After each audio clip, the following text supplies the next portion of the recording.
وحده لا شريك له وأشهد أن محمدا عبده ورسوله اللهم لا علم لنا إلا ما علمتنا إنك أنت العليم الحكيم اللهم فقهنا في دينك وعلمنا ما ينفعنا وارزقنا الإخلاص في القول والعمل وزدنا علما يا أرحم الراحمين. Kita lanjutkan penjelasan dari kitab Mukhtasar Siratin Nabi wa Ashabihil Asyarah karya Al-Hafidh Abdul Ghani Ibn Abdul Wahid Al-Maqdisi rahimahullah yang wafat tahun 600 Hijriah. Masih dalam penyebutan istri-istri Nabi sallallahu alaihi wasallam, kata beliau, istri beliau yang ketiga, kata penulis rahimahullah, wa tazawwaja Rasulullah sallallahu alaihi wasallam Aisyah bint Abi Bakr as-Siddiq radhiyallahu anhuma bi Makkah qabla al-hijrati bi sanatain wa qila bi thalathi sinin wa hiya bintu 6 sinin wa qila 7 sinin wal awwalu asah. Rasulullah sallallahu alaihi wasallam kemudian menikahi istri beliau yang ketiga setelah sebelumnya menikahi Saudah.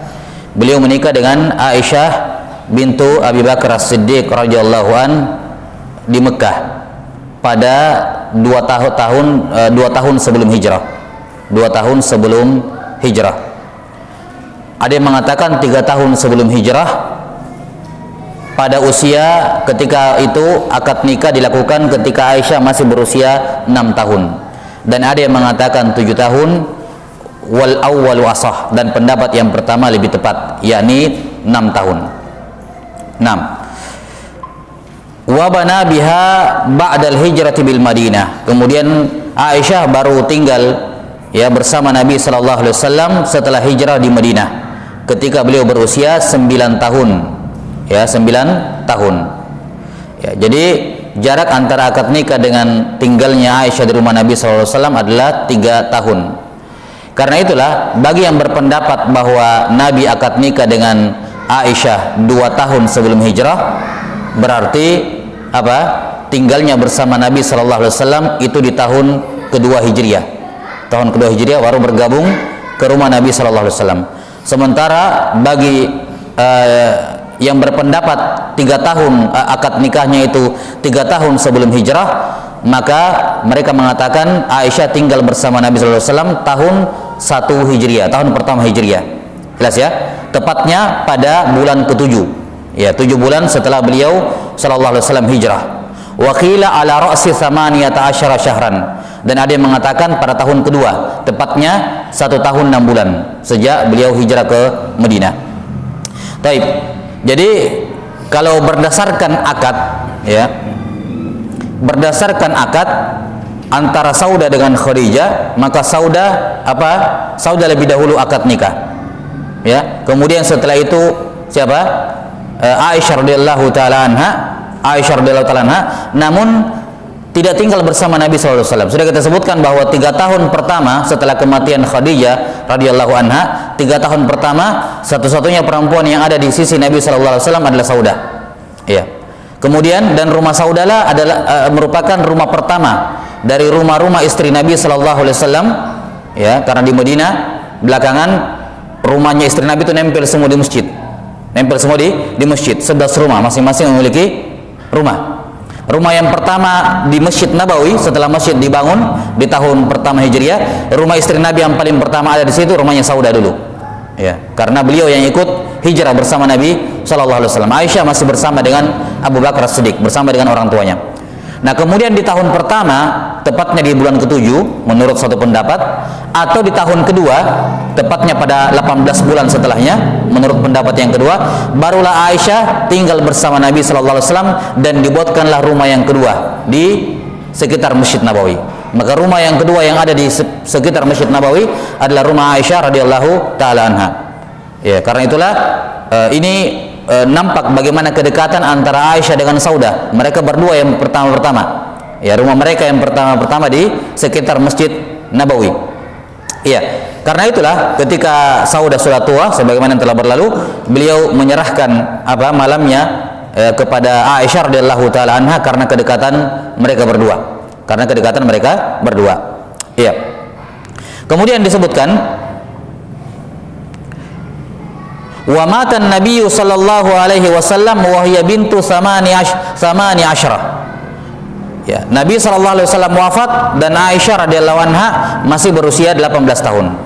Nabi sallallahu alaihi wasallam wafat dan Aisyah radhiyallahu anha berusia 18 tahun. 6. Dan di usia 18 tahun itu beliau sudah mengalami semuanya. Ya, beliau sudah mengalami semuanya. Radhiyallahu taala anha, sudah mengikuti Nabi sallallahu alaihi wasallam dalam perang, ya. Sudah menyaksikan turunnya wahyu, sudah mendapatkan keutamaan dari Allah taala melalui wahyu para malaikat, wahyu bahwa Allah taala Nabi sallallahu alaihi wasallam akan menikahi beliau. Dan beliau pun sudah mendapati yang namanya gangguan. Kita tahu kisah yang masyhur mengenai kisatul ifk, ketika tersebar hoax ya yang menuduh beliau radhiyallahu taala anha berselingkuh ya, sampai kemudian turun 10 ayat pertama dalam surah An-Nur membersihkan nama beliau ya dalam Al-Quran pembersihannya. Karena itulah kata para ulama, siapa yang masih berpikir macam-macam tentang Aisyah radhiyallahu anha setelah turunnya ayat itu, maka dia kafir, keluar dari Islam. Kenapa? Karena dia mengingkari 10 ayat dalam Al-Quran tersebut ya. Jelas, siapa yang masih berpikir macam-macam tentang Aisyah radhiyallahu taala anha, maka dia kafir, keluar dari Islam setelah turunnya 10 ayat pertama dalam surah An-Nur, karena Allah yang langsung membersihkannya. Karena itulah di antara hikmah, Aisyah radhiyallahu anha tidak punya keturunan sama sekali, bahkan tidak pernah hamil sama sekali. Riwayat yang menyebutkan bahwa beliau pernah hamil kemudian keguguran, ini riwayat yang dhaif, tidak syah. Ya, dan ini di antara hikmah Allah taala untuk menyempurnakan penjagaan terhadap nama beliau. Beliau tidak pernah hamil sama sekali. Ya, tidak pernah hamil sama sekali, radhiyallahu taala anha. Nah, dan pada usia 18 tahun itu beliau merupakan perempuan, satu-satunya perempuan yang masuk dalam 10 besar periwayat hadis terbanyak dari Nabi sallallahu alaihi wasallam. Ya. Nah, beliau meriwayatkan 1000-an hadis lebih dari Nabi sallallahu alaihi wasallam, sehingga sebagian ulama menyebutkan 2000 lebih, tapi kelihatannya 1000-an lebih. Ya. Nah, beliau adalah satu-satunya perempuan yang paling banyak meriwayatkan hadis dari Nabi sallallahu alaihi wasallam, di atas 1000 hadis. Nah, dan kepada beliau lah berguru sahabat-sahabat yang lain. Abu Hurairah radhiyallahu anhu berguru kepada beliau, kepada Aisyah radhiyallahu taala anha. Ya. Abu Hurairah selaku penghafal hadis, beliau datang kepada Aisyah radhiyallahu taala anha, minta dibacakan hadis-hadis yang Aisyah pernah dengar dari Nabi sallallahu alaihi wasallam. Karena kan para sahabat tidak tahu apa yang beliau sabdakan dalam rumah. Yang tahu ya istri-istri beliau. Maka Abu Hurairah mendatangi rumah Aisyah kemudian berkata, "Ya Umma, wahai ibuku, ceritakanlah kepada kami hadis-hadis yang diceritakan yang Nabi pernah sabdakan di rumahmu." Ya, yang kami tidak tahu. Maka Aisyah radhiyallahu anha menceritakan kepada Abu Hurairah hadis. Ya, banyak hadis diceritakan. Dan Abu Hurairah menghafalnya saat itu juga. Nah, tahun depannya Aisyah radhiyallahu anha penasaran, apakah betul Abu Hurairah betul-betul menghafal? Ya. Karena memang ada doa dari Nabi sallallahu alaihi wasallam yang untuk beliau untuk beliau bahwa beliau tidak akan melupakan hadis yang beliau dengar dari Nabi sallallahu alaihi wasallam. Maka tahun depannya dipanggil lagi Abu Hurairah oleh Aisyah radhiyallahu anha, disuruh bacakan kembali semua hadis-hadis tersebut. Ya, dan tidak ada yang luput, tidak ada yang lewat, dan tidak ada yang salah sedikit pun. Ya. Dan ini menunjukkan kefaqihan Aisyah radhiyallahu taala anha. Karena itulah dari sudut pandang ilmu, dari sudut pandang dakwah, memang Aisyah radhiyallahu anha memiliki keunggulan dibandingkan Khadijah. Ya, dari sudut pandang ilmu dan dakwah, penyebaran ilmu dan penyebaran agama Islam, ya, Aisyah radhiyallahu anha memiliki keutamaan yang tidak dimiliki oleh Khadijah. Karena itulah sebagian ulama berpendapat Aisyah lebih afdal dibandingkan Khadijah. Ya. Sementara sebagian ulama lain mengatakan Khadijah lebih afdal dibandingkan Aisyah radhiyallahu taala anhuma. Dan sebagian lain merinci, mengambil jalan tengah. Mereka mengatakan kalau dari sudut pandang pembelaan terhadap agama, pengorbanan, kemudian memberikan moral, harta dan ketenangan hati kepada Nabi sallallahu alaihi wasallam, maka jelas Khadijah lebih utama dibandingkan Aisyah. Tapi kalau dari sudut pandang ilmu, penyebaran dakwah dan seterusnya, maka Khadijah atau Aisyah lebih unggul dibandingkan Khadijah radhiyallahu taala anha. Iya. Karena itulah kata para ulama, afqahun nisa 'alal itlaq Aisyah radhiyallahu anha. Bahwa perempuan yang paling faqih secara mutlak adalah Aisyah radhiyallahu anha. Tidak ada rinciannya di sini. Beliau adalah perempuan yang paling faqih secara mutlak. Kata beliau, tuwfiyat bil Madinah. Beliau meninggal, Aisyah radhiyallahu anha meninggal di Madinah, wa dufinat bil Baqi, dan beliau dikuburkan di Baqi. Iya. Beliau meninggal pada tahun 58 Hijriah. Pada tahun 58 Hijriah. Dan dikuburkan di pekuburan Baqi sama seperti kuburan istri-istri Nabi yang lain. Ya, kisahnya masyhur ya, bahwa ketika Abu Bakar sudah dikubur di samping Nabi sallallahu alaihi wasallam, beliau mengatakan, ini satu lagi jatah buat saya, kata Aisyah. Saya mau dikuburkan di samping suami dan ayah saya di situ. Namun ketika Umar bin Khattab radhiyallahu anhu terbunuh, beliau minta satu tempat itu, tinggal satu lagi tempat. Yani beliau meninggal di atas tempat tidur, beliau meninggal di tempat tidurnya, ya. Tempat tidurnya itu kalau kita mau ukur cukup untuk 3 orang saja, tidak lebih. Ya. Makanya tidak ada lagi di sampingnya, tidak boleh, tidak ada lagi. Ini khusus untuk Nabi. Kekhususan para Nabi itu, mereka dikubur di mana dia meninggal, tidak boleh dipindahkan. Hanya Nabi yang boleh seperti itu. Kalau orang biasa, biar di mana kamu mati, dikuburnya di pekuburan kaum muslimin. Ya. Jelas sampai sini, dikuburkan di pekuburan kaum muslimin. Itu sudah menjadi sunnatullah. Ya, sudah menjadi sunnah kaum muslimin maksud saya. Kebiasaan turun-temurun dari kaum muslimin, selalu ada pekuburan umum yang kaum muslimin dikuburkan semua di situ. Bukan sendiri-sendiri kuburnya, bukan. Jelas sampai sini ya. Baik. Maka kekhususan Nabi sallallahu alaihi wasallam atau semua para nabi, di mana mereka meninggal di situ dikubur. Nah, ketika beliau meninggal di tempatnya, para sahabat melihat ini daerahnya tempat Nabi meninggal sallallahu alaihi wasallam itu muat untuk 3 orang. Semua sahabat tahu itu. Makanya setelah Nabi dikubur, jatahnya tinggal 2. Ya. Abu Bakar duluan, ya. Yang satu kata Aisyah, saya persiapkan untuk saya.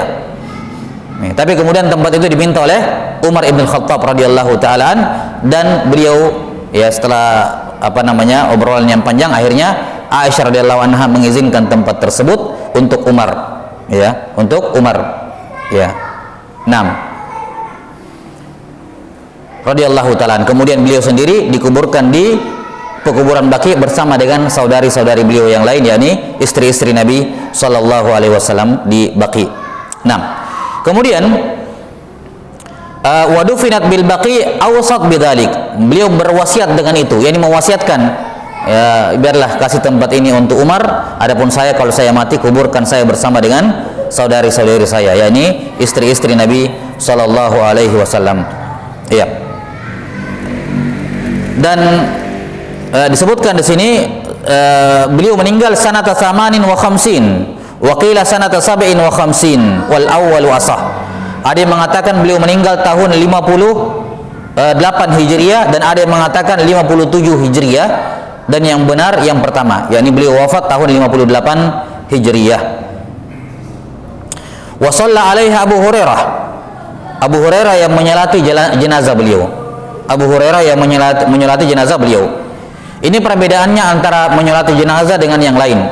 Kalau memandikan jenazah dan menguburkan jenazah, maka didahulukan yang kerabat paling dekatnya, asobahnya.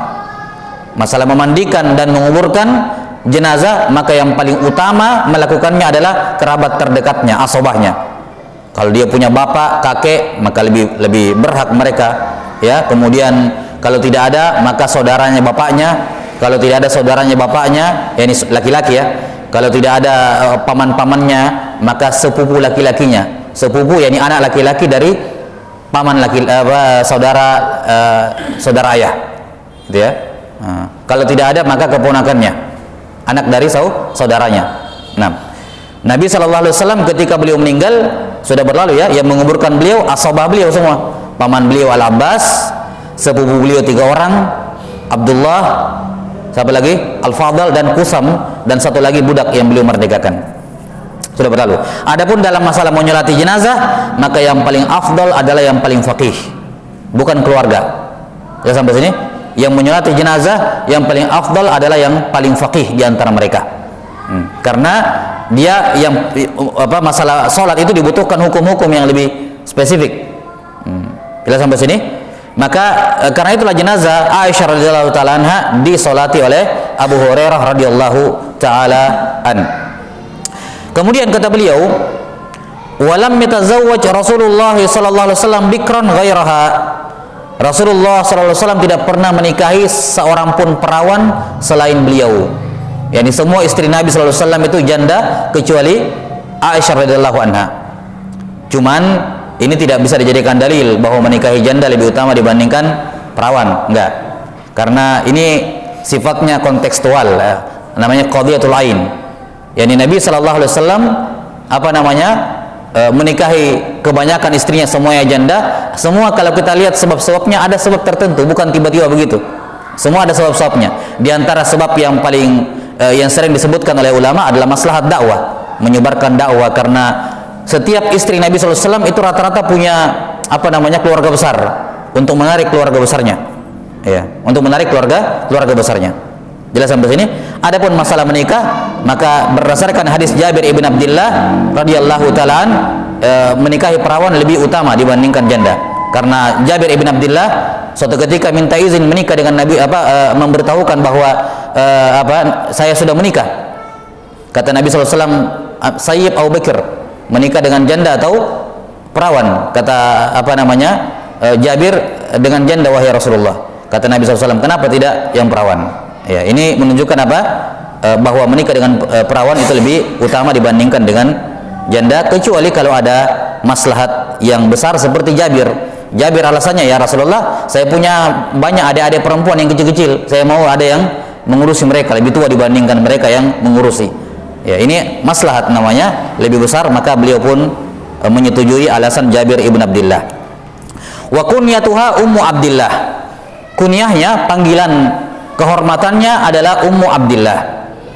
Di sini menunjukkan bahwa boleh perempuan itu memakai kunyah walaupun dia belum punya anak. Aisyah tidak punya anak dan beliau berkunyah Ummu Abdillah. Abdillah ini diambil dari nama keponakan beliau, Abdullah bin Zubair. Abdullah bin Zubair adalah anak dari siapa? Az-Zubair ibn al-Awwam dengan Asma bintu Abi Bakar. Asma saudari beliau kan?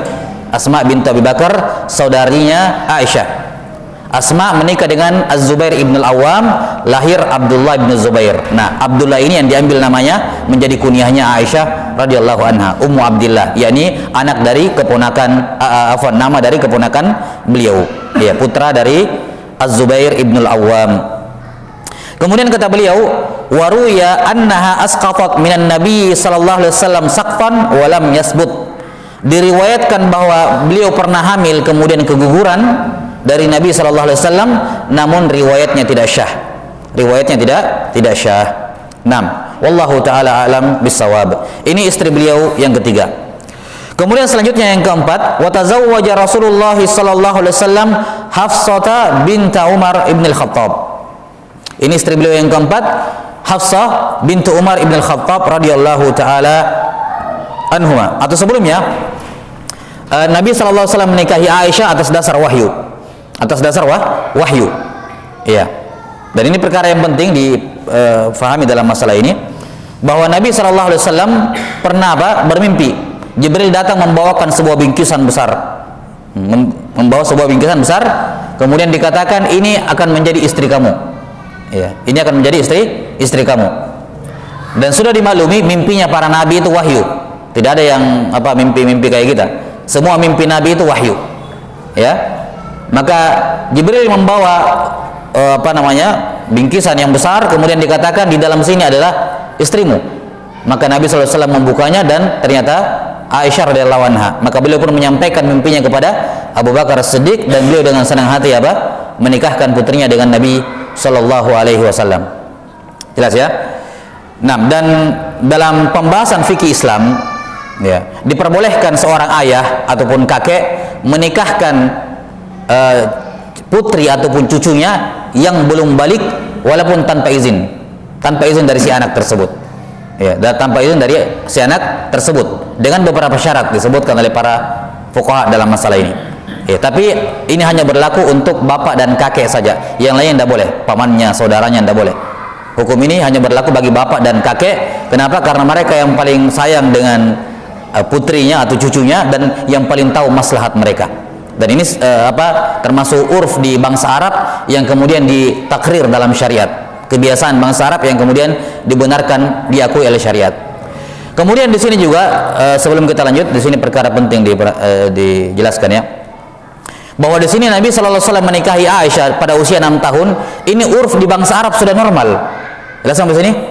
Kebiasaan urfnya di bangsa Arab itu normal. Perempuan usia 6 tahun, itu pun tidak tinggal bersama Nabi sallallahu alaihi wasallam. Ya kan?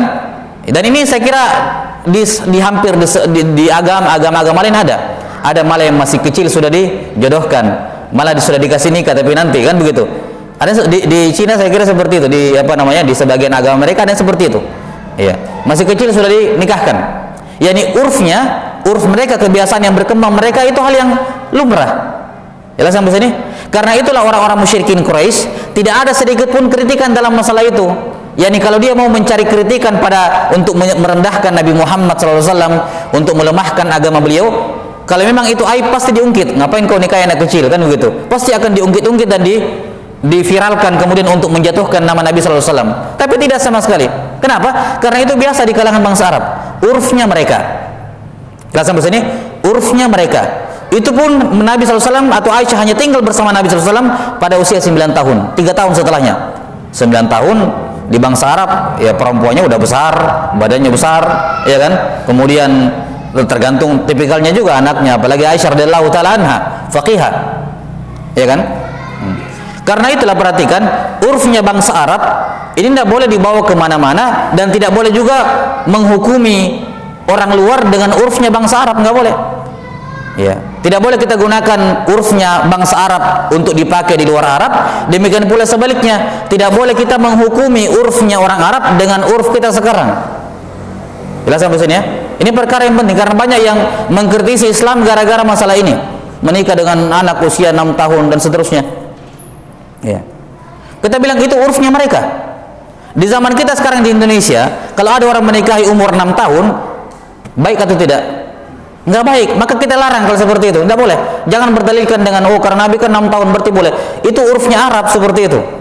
Jangan urfnya Arab kemudian dibawa ke sini, kemudian mau diterapkan sesuai dengan zahirnya bahwa Nabi pokoknya 6 tahun pokoknya halal. Bukan masalah itu. Bukan masalah halal atau tidak halal, syah tidak syah, bukan. Tapi di sini ada urf. Di negara kita ada urf yang bersifat ammah, di mana pemerintah memberikan batasan usia minimal pernikahan, dan itu harus dipatuhi. Itu harus dipatuhi, itu urf masyarakat, urf dari negara menetapkan. Ya. Maka jangan kemudian cuman membabi buta melihat pokoknya 6 tahun, di sini juga 6 tahun. Enggak, beda urfnya. Jelas sampai sini beda urfnya. Maka siapa saja yang mengkritisi urf bangsa Arab dengan urf di luar Arab kayak zaman sekarang misalnya, atau di barat di sana, di barat di sana, ya enggak, bukan perbuatan istilahnya peer to peer, ya tidak adil kalau menggunakan urf di abad 21 untuk menghukumi urf yang ada di negara lain di abad 15 abad yang lalu. Enggak peer to peer, sama sekali tidak adil dalam menyikapi. Jelas sampai sini? Ya. Maka di sini dibutuhkan pemahaman yang baik dalam masalah ini. Ya. Kita katakan bahwa Nabi SAW menikahi Aisyah di usia 6 tahun itu urfnya mereka normal. Yani seandainya kamu yang protes tinggal di Arab di tahun itu, kamu juga tidak akan protes. Karena memang urfnya seperti itu. Jelas sampai sini? Ya. Seandainya yang memprotes itu tinggal di Arab, yani jadi orang Arab, kemudian tinggal di sana pada abad itu, tidak akan ada protes. Karena memang tidak ada masalah. Jelas sampai sini? Ya. Adapun di zaman sekarang, iya bermasalah. Jelas sampai sini? Di zaman sekarang menikahi anak di bawah umur bermasalah. Ya, jelas sampai sini? Tapi ya jangan berbuat zalim, yani jangan kamu gunakan urf di zaman sekarang untuk menghukumi urf 15 abad yang lalu. Itu kan tidak cocok. Beda. Jangankan di Arab ya, di kita sekarang. Mungkin coba tanya ke kakek-kakeknya kalau masih hidup. Tanya dulu menikah usia umur berapa. Mungkin di kakek-kakek kita dulu mungkin ditemukan ada perempuan yang menikah masih SD, mungkin ada. Kalau mau dicari ada pasti. Itu urf di kita, saya di Bugis Makassar banyak yang seperti itu. Ya, itu masih di Indonesia, masih di Sulawesi mungkin, masih di Sulawesi, tapi sudah beda abad. Itu saja berbeda. Maka tidak boleh kemudian kita menghukumi urf bangsa Arab dengan menggunakan urf bangsa Eropa atau bangsa Asia. Tidak boleh. urfnya berbeda, kebiasaannya berbeda. Jelas sampai sini? Demikian urf 15 abad lalu dengan urf abad sekarang itu beda 15 tahun, ya kan? Apa 15 abad? Ya, tidak bisa kita hukumi bangsa Arab itu kok tindakannya kayak gitu. Ya karena kamu pakai kacamata sekarang. Jelas sampai sini?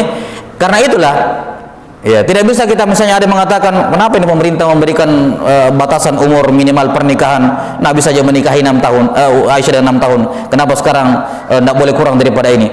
Ya tidak bisa kamu pakai itu urf. Perbuatan Nabi SAW menikahi Aisyah itu hanya mendatangkan, hanya bisa dipetik dari situ bolehnya dan syahnya, bukan wajib atau sunnah. Tidak wajib menikahi anak-anak di bawah umur, tidak juga sunnah. Hanya dikatakan kalau ada yang melakukannya syah, itu saja, syah. Jelas sampai sini? Mubah, tapi tidak dikatakan sunnah, apalagi dikatakan wajib, tidak sama sekali. Jelas ya? Yang sunnah adalah mengikuti urf di tempatnya masing-masing dan di abadnya masing-masing, di waktunya masing-masing dia tinggal. Nah ini hal yang harus diperhatikan karena dua kutub yang beda pandangan dalam masalah ini. Satu terlalu ekstrim menetapkan, mengikuti secara tekstual pokoknya 6 tahun, sehingga kalau ada yang melarang menikahkan anak kurang dari 19 tahun misalnya dianggap menyelisih sunnah. Enggak menyelisih sunnah. Sampai sini, sunnah Nabi SAW adalah selalu mengikuti urf kebiasaan di tengah masyarakat. Dan 6 tahun itu di masa itu urf, nggak ada masalah, nggak ada celaan sama sekali. Tapi kalau di masa kita itu celaan, jangan dilakukan. Itu perbuatan tercela. Memang tidak haram, tapi tabu, tidak layak dilakukan. Jelas sampai sini? Ya, maka jangan dilakukan karena itu melanggar urf, kebiasaan baik yang berkembang di tengah masyarakat. Dan Allah Ta'ala berfirman, wa'mur bil urf. Wahai Muhammad, perintahkanlah mereka untuk melakukan yang urf, yakni semua kebiasaan baik yang berkembang di tengah masyarakat dan itu baik tidak melanggar syariat, maka perintahkan mereka dengan itu. Lakukan sesuai dengan urf di tengah masyarakat. Jelas ya? Wallahu ta'ala alam bissawab. Kemudian istri beliau selanjutnya yang keempat adalah siapa? Hafsah bintu Umar ibn al-Khattab radhiyallahu ta'ala anha. Dia kanat qablahu inda Khunais ibnu Hudzafah. Sebelum Nabi SAW beliau bersuamikan Khunais ibnu Hudzafah. Wa kana min ashabi Rasulullah SAW, dan suaminya Hafsah yang pertama ini adalah sahabat Nabi SAW juga, masuk Islam. Tufiya bil Madinah, beliau meninggal di Madinah, yakni Khunais ibnu Hudzafah. Wa qad syahida Badran, ya beliau menghadiri perang Badar, yakni suaminya Hafsah yang pertama. Ya, beliau menghadiri perang Badar. Nah, kisah pernikahan Nabi SAW dengan Hafsah disebutkan dalam beberapa riwayat dalam As-Sahih, bahwa ketika Khunais bintu Hudzafah meninggal, Hafsah radhiyallahu taala anha mendatangi Utsman bin Affan. Dan ketika itu baru meninggal siapa? Ruqayyah radhiyallahu taala anha. Baru meninggal Ruqayyah di tahun kedua Hijriah. Maka Hafsah atau Umar berkata, wahai Utsman, maukah saya nikahkan kamu dengan putri saya, Hafsah? Ya, kamu baru saja meninggal istrimu, kamu mau nikah enggak dengan putri saya? Kata Utsman bin Affan, tunggu saya pikir-pikir. Beberapa hari kemudian Utsman bin Affan datang dan mengatakan, setelah saya pikir-pikir kayaknya saya belum mau menikah sekarang. Ya, ini belum bisa move on dari istrinya yang pertama, baru meninggal Ruqayyah radhiyallahu taala anha, masih kepikiran begitu. Ya, saya kayaknya belum mau menikah dulu. Kemudian datang kepada Abu Bakar As-Siddiq. Abu Bakar As-Siddiq ditawari, beliau cuma diam, tidak ngomong apa-apa, tidak bilang iya, tidak bilang tidak, diam. Kemudian tinggalkan Umar bin Khattab. Kata Umar bin Khattab, demi Allah, diamnya Abu Bakar lebih menyakiti saya dibandingkan penolakannya Utsman. Ya, Utsman nolak ya, minimal ngomong dia tidak, kan begitu. Dan juga pertimbangannya juga jelas. Abu Bakar nggak bilang iya, nggak bilang tidak, pergi. Ya, lebih menyakiti saya, apalagi sahabat, bertiga ini kan sahabat. Nah, kemudian beberapa hari setelahnya datanglah Nabi SAW melamar Hafsah. Ya, setelah Nabi SAW melamar Hafsah, ya, dan dinikahi, datanglah Abu Bakar kepada Umar radhiyallahu anhu mengatakan, kayaknya kemarin kamu tersinggung ya dengan sikap diam saya. Katanya iya. Dia bilang sebenarnya begini, saya di satu sisi mau menikahi Hafsah, ya, tapi saya tahu Nabi SAW sudah berapa kali menyebut Hafsah, Ini obrolan dua orang sahabat dekat. Umar nggak ikut, Utsman tidak ikut. Hanya Nabi dengan Abu Bakar As-Siddiq. Beliau hanya sempat sebutkan ini kepada sahabat terdekat beliau, Abu Bakar. Saya mendengar, saya pernah ngobrol dengan Nabi SAW dan beberapa kali beliau menyebutkan Hafsah. Dari situ saya tahu beliau akan menikahinya. Tapi saya juga tidak mau ngomong mengatakan maaf saya tidak mau karena Nabi akan melamar nanti. Ya, saya juga tidak mau ngomong begitu karena kalau saya ngomong seperti itu, saya membocorkan rahasianya Nabi SAW. Ya, lihat ya, ini apa namanya? Namanya amanah. Ya.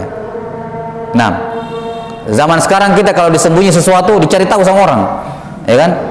Ya, kalau teman kita ditahu dipaksa disuruh cerita dulu, ya kan begitu. Masa saya sendiri yang tidak tahu, semua tahu orang saya sendiri tidak. Ya, apalagi kalau perempuan, ya kan? Beritahu apa itu rahasianya itu atau ada apa ini, ada cara. Dia bilang saya tidak mau beritahu, ya, tidak mau beritahu saya kalau rahasia.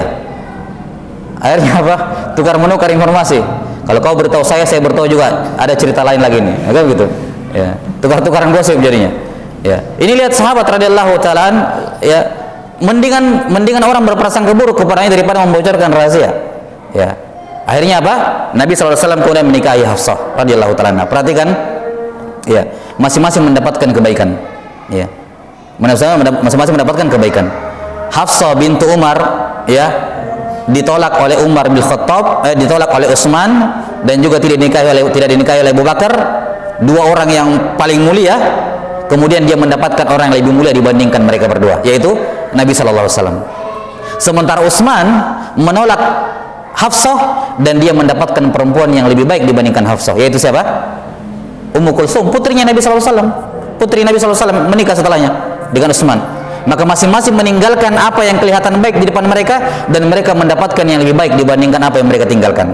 Ini takdir Allah Subhanahu wa taala. Karena itulah ketika seorang gagal ataupun tidak berhasil mendapatkan sesuatu, jangan dia berkecil hati. Bisa jadi dia tidak mendapatkan hal tersebut karena Allah menyiapkan sesuatu yang lebih baik bagi dia. Hafsah tidak menikah dengan Utsman, tidak menikah dengan Abu Bakar. Abu Bakar Siddiq ternyata dapat yang lebih bagus, Nabi sallallahu alaihi wasallam. Dan Utsman tidak menikah dengan Hafsah, ternyata dapat yang lebih bagus, yaitu putrinya Nabi sallallahu alaihi wasallam. Baik, wallahu taala alam bisawab. Insyaallah taala lanjutan penjelasan berkenaan dengan Hafsah bintu Umar kita lanjutkan pada pertemuan berikutnya. Wal ilmu indallah, nasallallahu taala yu'allimana mimma yanfa'una wa yanfa'ana bima 'allamana, innahu waliyyu dzalika wal qadiru alaih. Subhanakallahumma bihamdik, asyhadu an la ilaha illa anta astaghfiruka wa atubu ilaik. Walhamdulillahirabbil alamin. Sallallahu ala nabiyyina Muhammadin wa ala alihi wa sahbihi wasallam. Assalamualaikum warahmatullahi wabarakatuh.